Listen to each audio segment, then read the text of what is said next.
From Ticker, you're watching She's the Boss. Here's Jules Brooke. Hi and welcome to She's the Boss, the show that is all about women in business and female founders. My name is Jules Brooke and today I've got two awesome guests. I can't wait to introduce them. We have Jenn Donovan, who does social media and marketing and has also set up a Facebook community that has grown exponentially.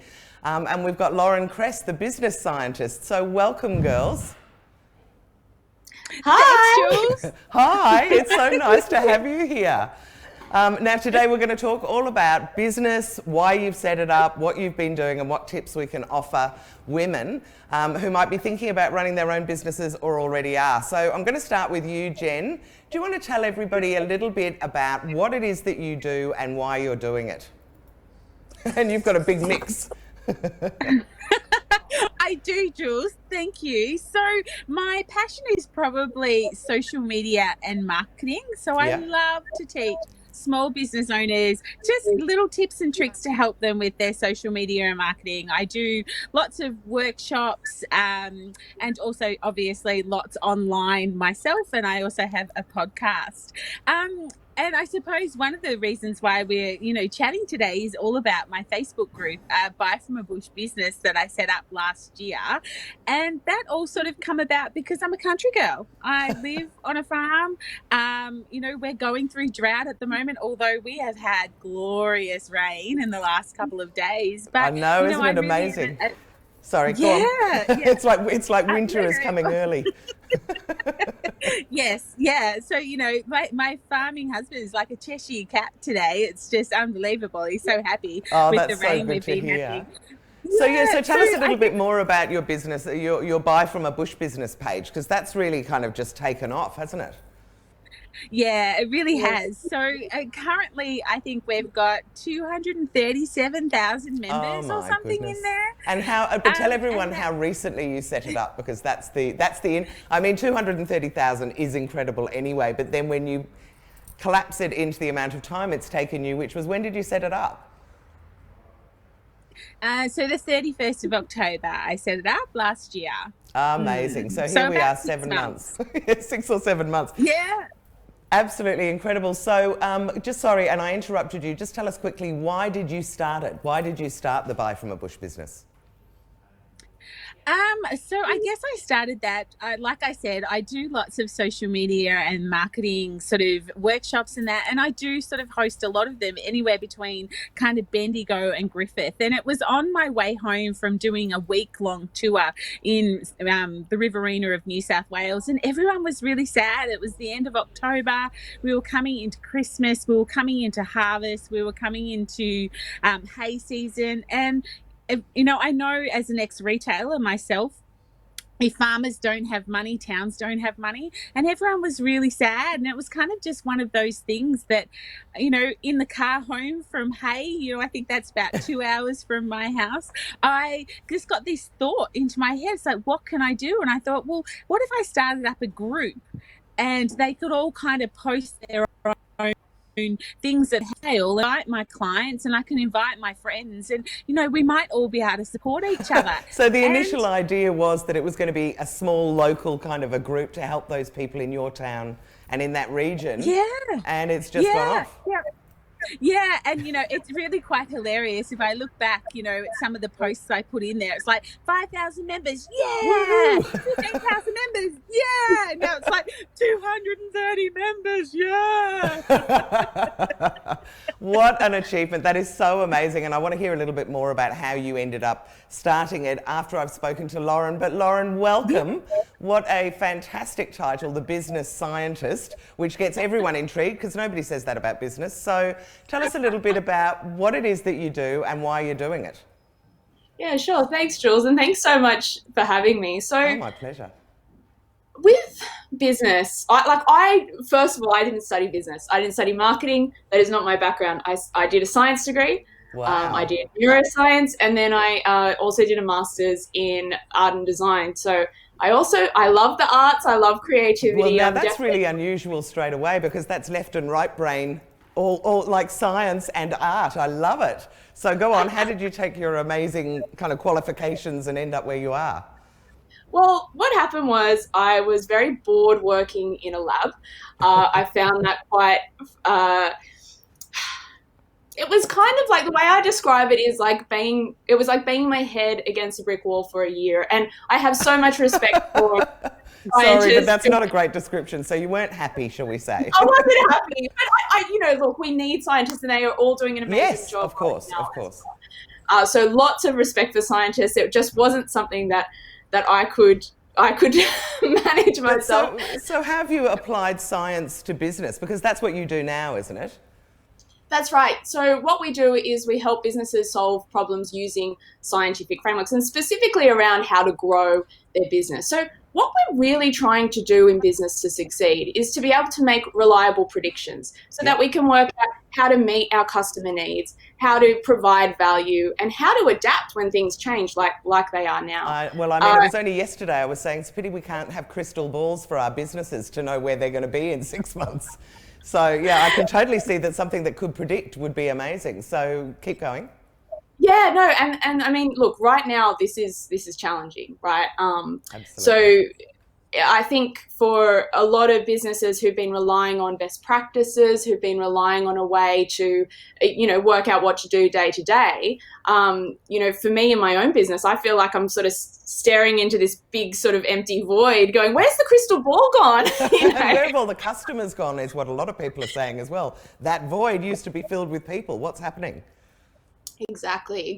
So what I kind of realized when I was, I kind of went to communications, I went to marketing and media, was that there was a lot of assumptions being made, a lot of biases at play.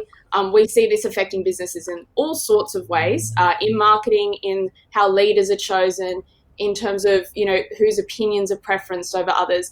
And so I just really felt like business needed science and needed to sort of adapt or adopt, rather, some of the scientific frameworks that we use to conduct experiments, to learn, to gain knowledge. Amazing. I just think that's really, really interesting. You don't really hear of a lot of people taking those kind of principles. And I know with my own business, I've kind of done it by gut instinct, which is obviously not the ideal because a lot of things can go wrong as well as right. So it's just, I don't know, what do you think, Jen? Have you done it sort of scientifically in terms of your business growth, or is it just kind of organically happened?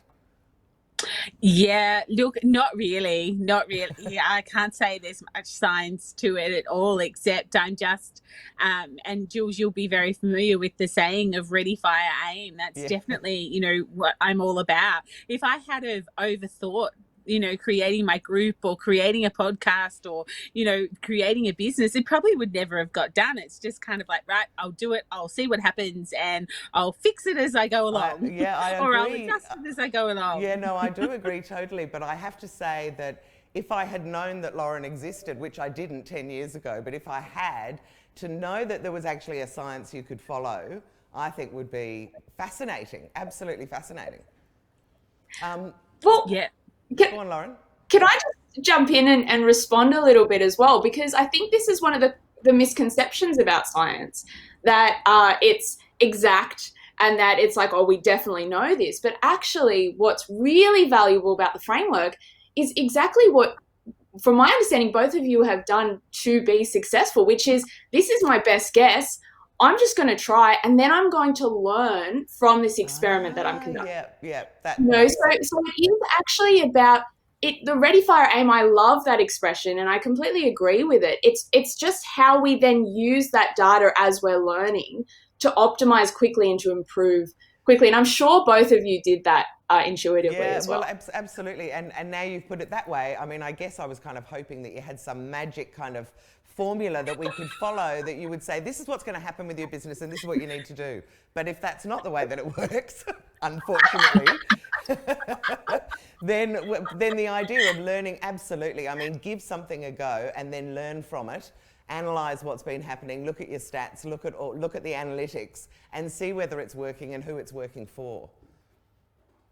Is that sort of pretty much where you're kind of, where you focus, I guess, Lauren? Yeah, 100%. So one thing that we can do is we can accelerate the way that we learn.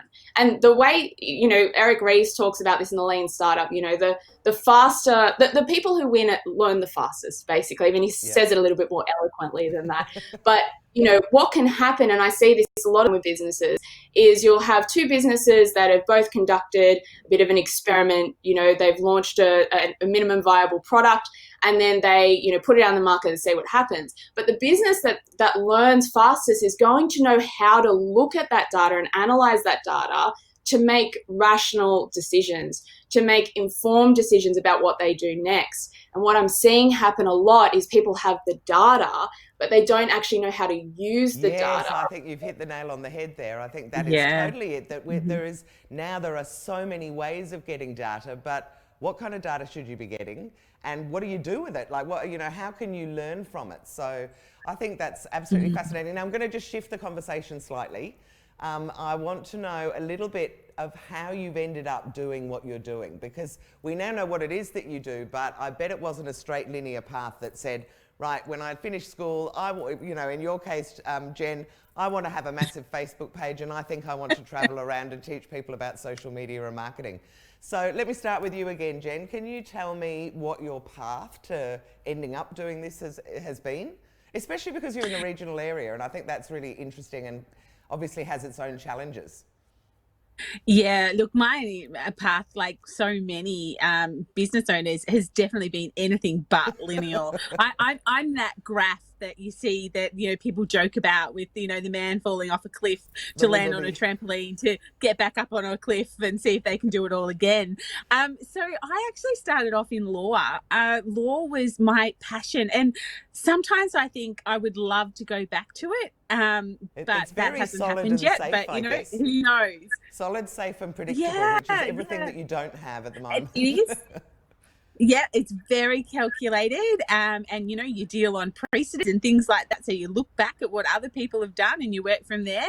But I did that for probably nearly 20 years, Oh my and goodness, so you were a practicing lawyer for many, many years. yeah, look, I actually did conveyancing. So I was actually a licensed conveyancer. So Okay. did the property law side. That was my thing, and ran a little business about that, and really didn't do any marketing, or Right. probably not marketing I knew about, because it was all word of mouth. I had more business than I could deal with. I had 3 little babies. I Yeah. remember, changing dirty nappies, being on the phone, and breastfeeding and being on the phone. You wouldn't get away with it these days with Well, I don't know Zoom and actually. everything like that. I reckon we're actually heading back to a time where that's going to be more acceptable, because something that's come out Yep. of this pandemic that I'm really loving is that people are embracing the change now. I mean, 2 weeks ago when I was speaking to people, it was panic, panic, panic. Now there is Yes. definitely an element of, there are bits of this I'm really enjoying that I could learn from and maybe bring into my life, when we're eventually all let out. But anyway, Yeah, so I interrupted you. So absolutely. you started off No, doing law, and then you took a side yep. trip. And so how did that happen? Yeah, so my best friend, who has been my best friend since I was 14, her and I, as the story goes, had way too much wine to drink one night, decided we hated our lives, decided we hated our jobs. She worked with children with disabilities. I was in law. And so we decided to buy a retail shop. And probably within about 2 weeks, we'd, put an offer in, and we bought a retail shop. We thought we were buying some fun, shopkeepers, How hard can I it can't. be? That's right. Seriously, how hard can this stuff be? A bit prude and trude type of stuff. And yeah, so that's where my journey probably started with social media and marketing. So to learn how to grow a business, because I soon learned that it wasn't as fun, or it was always fun, but it was definitely a strong learning curve. Has its challenges, and I think it was wasn't it a homewares or kitchenwares shop Yeah, in, so it was in, a in a kid. rural area again? Yeah, so we originally bought a gift shop, which we turned into a kitchenware shop, which we ended up, extending into 2 shops and then one big shop. And yeah, look, it was phenomenal growth that we had the 7 years we bought it. And I suppose the feather in our cap, that how good of a business it was, it came down to when we went and put it on the market and it sold in 3 days. So Amazing, amazing. So there've been a lot yeah, of women that in your was. area watching you and thinking, I want a bit of that. A little bit like maybe you thought beforehand, where you thought, oh, it'll be all fun and I won't have to do very much. So then you took another yeah. shift into teaching people what you'd learned through the retail business. Is that how it worked?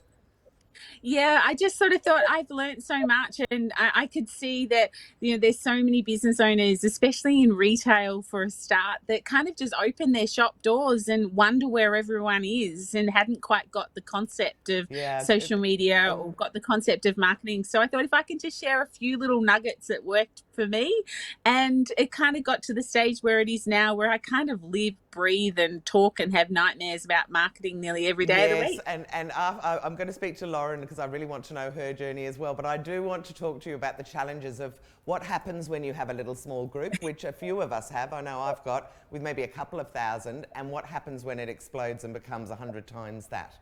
But anyway, Lauren, I'm very interested. You started talking about, so you started off with your science degrees, and then what I'm really interested in was how did the leap go from academia into commercial, like running a business or advising people on business?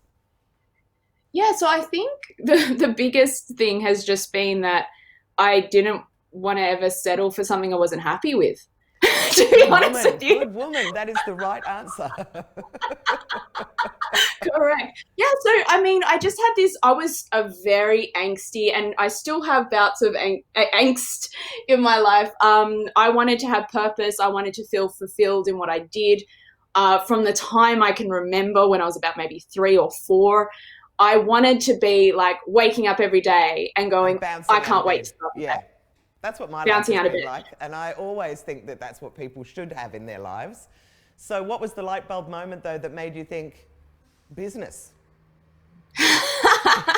Well, actually, I started off blogging when I was about 18, when blogging was cool. Maybe I was 17. Wow. So I was at uni. I really loved reading things like New Scientist. I loved magazines. I loved media. I loved the way that we could share all of this information so easily. And I was fascinated about how I could be a part of that world. So this is back in like 2007, 2008. I was like, I'm just going to start a blog and kind of, see what all this stuff's about, and how do you grow an audience and how do you connect with people, and then social media, kind of which is learned on the quite job. so I I'm loving your laughing. So I kind of basically did that, found I liked communications, got into working in marketing and comms, and then started to realize that actually this whole business thing was something that I wanted to be a part of. Right. And so what did you do from there? Because a lot of us say, I think I'd like to be a part of business, or I'd like to run a business. What made you do it? Like, how did it evolve into, because you do, so tell me a little bit. We didn't actually finish what you do. You've got a YouTube channel, you've got a podcast. What else have you got going on? Because you've got loads of things going on. Yeah, I'm kind of one of those people that's really bad. Like, I will never be a specialist. I've accepted that about myself. I am a full-on generalist as you can get. I love to have my finger in as many pies as I possibly can. So yeah, I do a bunch of things. I do consulting work. I work on projects that pique my interest. Lately, I've been invited to do a few things, like be a part of a think tank, and with everything that's happening with coronavirus. So I kind of really just focus on, and I guess this is a little bit different to the typical entrepreneurial journey of building a business that you want to scale. For me, it was like, well, what do I want my life to look like? And then how do I make that, manifest itself? How do I make that happen? So that's a really, really good attitude to have, actually, to actually visualize your life and then go, okay, so how's work going to fit into it? In a way. I mean, I'm not saying it was probably that superficial, but I just think that's a really nice kind of way to approach it all. And obviously it's working really well because you are laughing and smiling a lot, and I bet you bounced out of bed this morning. I did. I mean, look, I'm not going to pretend that it's been easy lately. I think every business right now is taking some sort of hit, right? And, there's businesses that have taken two because they've dealt with the bushfires and now they're dealing with coronavirus as well. So it's a hard time to be a business owner, but it's also an exciting time. I think now is the time for innovation. Now is the time to kind of pause and kind of go, actually, yeah, why am I doing this? Why, how can I bounce out of bed in the morning? So that's how I kind of feel about the I moment. think, well, and what a brilliant segue to my next question. What I'd really love to know from both of you is, and we've only got a little bit of time, but I'd really love to know what it is that you've learned along the way from catastrophes as well as successes that you maybe could help other women that are thinking about starting their business right now. And of course, I 100% agree with you, Lauren. I think now is a brilliant time for people to be reassessing. We've had this pause in the whole economy, really, reassessing and kind of going, if I've always wanted to start a business, maybe I could do some research, maybe I could start setting things up. So what have you learned along the way that maybe we could use as examples to help other women who might be starting their own business or running a business now and finding that they've fallen into a bit of a black hole over what's happening? Because I'm like you, I can see opportunities everywhere, but there's a lot of people that, and you see it a lot on social media with women at the moment going, my life is over, like my whole career is down the toilet, I don't know what to do. And I'd really like, if we can, that we try and uplift that situation and empower some of those women. So I'm going to hit you up first, Jenny. Have you got any stories you can tell us or tips that you'd like to share with other women about running their own business or things you've learned along the way? Yeah, look, thanks, Jules. Probably, and we've kind of touched on it already, in that if I had have overthought anything that I've done in my business world, in my business life, I may never have done it. So for me, it's kind of, if you've got that yearning, if you've got that feeling in your tummy of something you've always wanted to do, and you can see a way of getting that done, then give it a go. What's the worst that can happen? I just kind of think we just need to realize that the worst can happen is that, it won't work. That's exactly what my attitude as well. I mean, really, if you don't give it a go, you won't know whether it works. And the worst thing that really could happen is you'll be back in the same place you were before you gave it a try.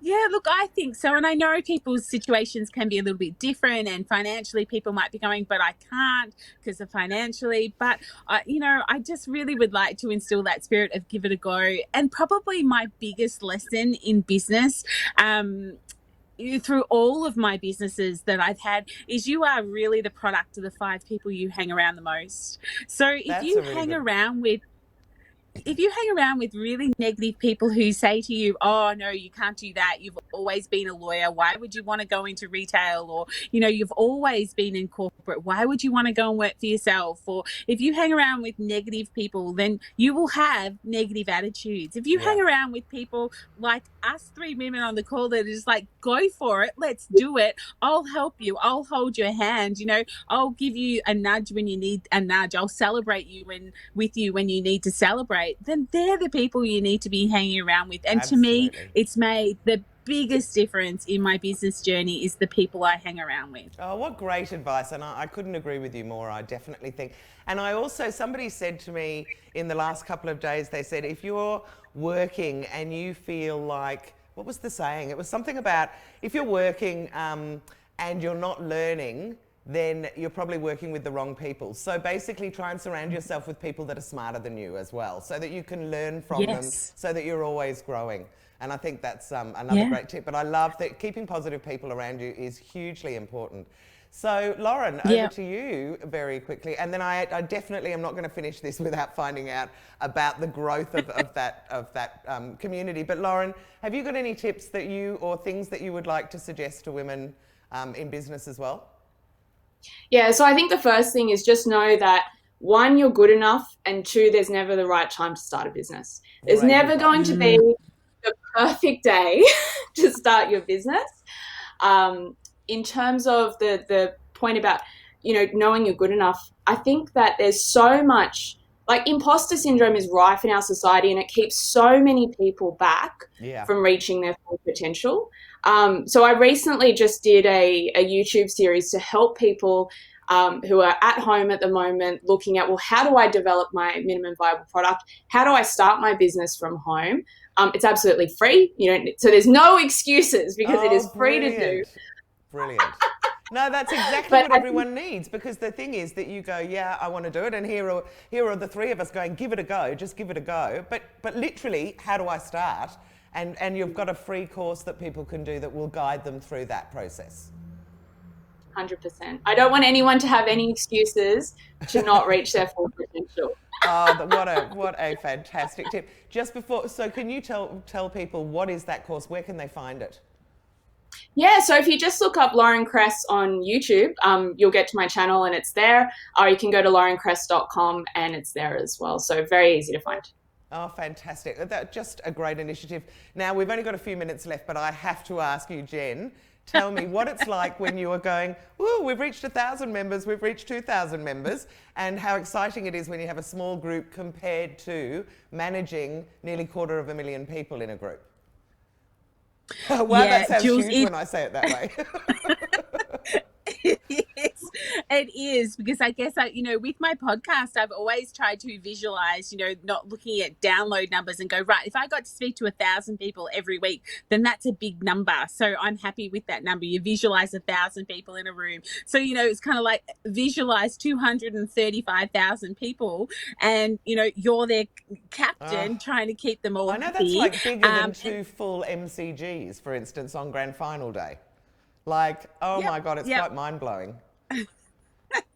And look, and it is a very active group as well. I think the latest stat, every week I look at them. So 237,000, I think there's 210 active people. So there's not a lot of drop off in there week to week. But look, I can't keep everyone happy. If anyone goes to the group this morning, I have had a bit of a rant this morning. Some people have been playing up the last couple of days. And I think, there's just some keyboard warriors. So it is. It's a lot of work. So what's your it's advice? A lot of work, but now, there's a really good time for us to say, what is the advice? Because I see people saying, and it's bizarre how you've got 230,000, all you need is 2 of them to say something nasty, and you suddenly feel like the whole thing is all hopeless. So what is your advice for people if they do get those kind of trolls or people that are just really negative? I guess for me, it's stick to the vision. So my vision, I know that group is an economy all of its own. It is putting millions of dollars into the rural economy of Australia. So that's the vision. I've got to stop and go, no, the vision is to help small business owners who are struggling through fires, through floods, through drought. And I've just got to stick to that vision. So, have a bad day, rant and rave to my poor husband about it yet again, and then move on. Because the bigger vision is helping the amount of people I can help. And that's great, because I was going to say, is it working in terms of, are people buying from each other? Is it all working? And you've just kind of answered that beautifully. Well, you really both are 2 incredibly inspiring women, and I love chatting to you, and I also love the positivity. Like, look at the big smiles on all of us. It's just, that's what the world needs more of. So thank you both so much for being my guests today. I've really, really enjoyed it. And let me just quickly, so how can people find you, Jen? Other than Buy for Bush Business, obviously, on Facebook. So my website is socialmediaandmarketing.com.au, or come and join Like-Minded Business Owners on Facebook, which is my other group, which is a little bit tiny, but very much business focused and no trolls. Like-Minded Business Owners, that's great. And also, if anyone's looking for you, it's Jenn Donovan with 2 N's, just to make you stand out from the crowd.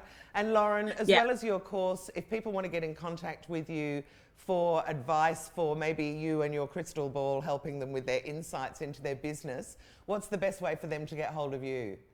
LinkedIn. Just go on LinkedIn, look up Lauren Kress, Kress with a K, and I just let me know that you heard about me through She's the Boss as well, and I'll be very excited. Oh, look, now there's the scientist straight away. You're going, let me see whether it works or not.